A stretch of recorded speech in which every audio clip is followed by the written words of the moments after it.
Their body positions to form 120-mile-per-hour spirals in the sky. These jumpers are now separating into pairing to deploy their main parachutes. And there you have the high-flying black and gold of your United States Army parachute team, the Golden Knights. Now, ladies and gentlemen, if you've ever wondered what would happen if a parachute did not work, then watch closely because you are about to find out. One of our jumpers is wearing 3 parachutes instead of the 2 we normally wear. He'll intentionally cause his parachute to malfunction. There you go, ladies and gentlemen. This parachute is now accelerating in excess of 90 miles per hour. It would have been impossible for that jumper to survive the landing under that canopy. So he released it, returned to free fall, and there you have a jumper safely under a black and gold canopy. This is the same procedure a free fall parachutist would use should he or she have a problem with their main parachute. The parachute you see released and floating earthward will be recovered, untangled, and possibly dried out before hooked up again. Each of the jumpers will repack his or her own main parachute, but a certified parachute technician must repack the reserve every 120 days, whether it's used or not. Ladies and gentlemen, this jumper coming in performing the dramatic cutaway maneuver is Staff Sergeant Aaron Fiegel.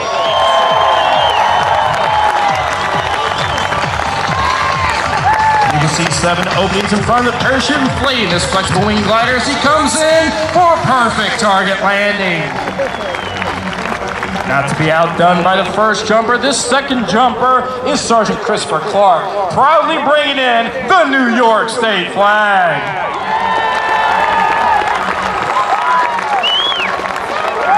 As he comes in, watch the minor hand corrections used as he comes in. Slowly right over top, coming straight down for a dead center landing.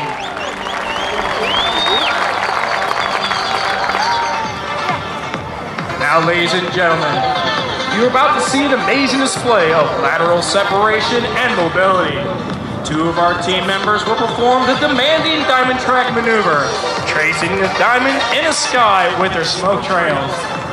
If you direct your attention directly overhead, our C-31 Friendship aircraft is inbound.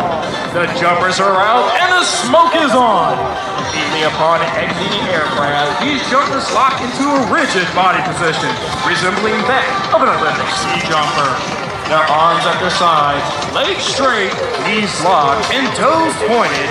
They lock into a position which enables them to gain as much lift as humanly possible. In a sense, they become human airfoils, gaining lift as they streak across the sky at 180 miles per hour. As you see, these jumpers are about to do 180-degree turns. As the jumpers complete these turns, they look on the horizon for a small dot and a smoke trail. Appears just much like a jumper streaking back toward them like a missile. With a combined closing speed of over 300 miles per hour. Watch the left eye, watch the right, and watch for the cross. There you have, ladies and gentlemen, and once again, the high-flying black and gold of your United States Army parachute team, the Golden Knights.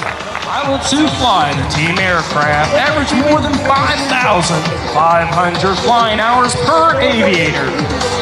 And the maintenance technicians who have the responsibility of keeping these aircraft running average more than 10 years of military experience, 200 free-fall parachute jumps, and is proficient in one of the hundreds of Army occupational skills. He or she joined the Army for a multitude of reasons: training, educational benefits, travel, and excitement. In short, to get an edge on life. As you see the jumpers coming in, you see our first jumper proudly carrying the Army Star flag just for you today on this wonderful, glorious, beautiful Memorial Day. Ladies and gentlemen, let me know you appreciate him. He can definitely hear you. Bring him in.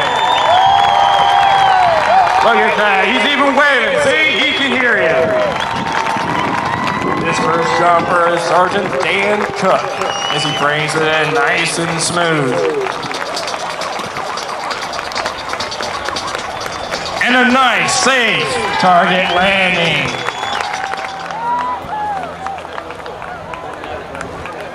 She brings it around. She does this penetration check, and as she's coming over. Come on, ladies. There's a female jumper in the air. I know you're proud of her. Outstanding. As Jen comes in, you can also direct your attention again high overhead for the third and final pass of today's performance. The jumpers are out and the smoke is on. Immediately upon exiting the aircraft, the team leader takes his position and heads towards the drop zone.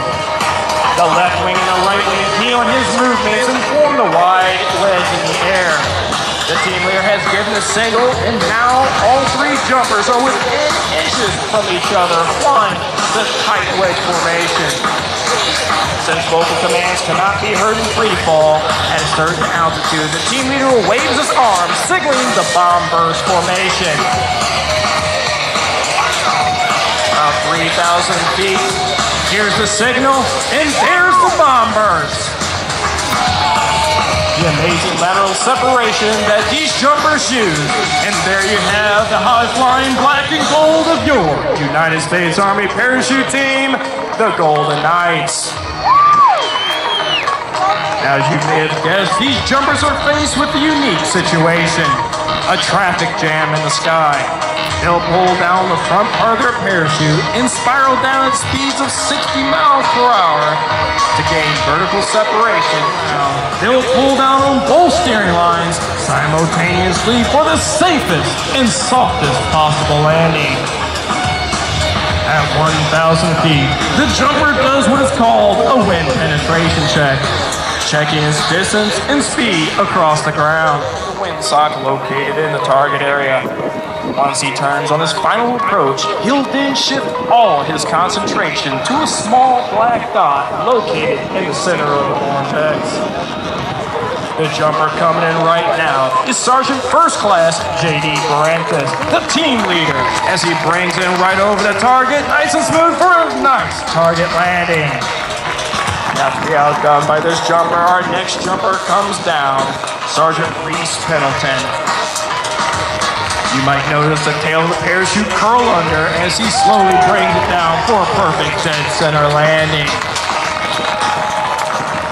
As our last jumper comes down, we're not only proud of the Army, but we're proud of all our military as he comes in with the Blue Angels flag. Stops it right over the target. And there you have, ladies and gentlemen, a perfect display of precision free fall. Ladies and gentlemen, it gives me great pleasure to present to you the gold demonstration team for the 2010 Air Show season. All members of your United States Army parachute team, the Golden Knights.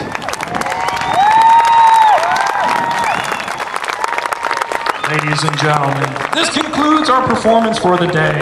And on behalf of the entire team, I would like to thank each and every one of you for being such a warm and receptive airborne audience.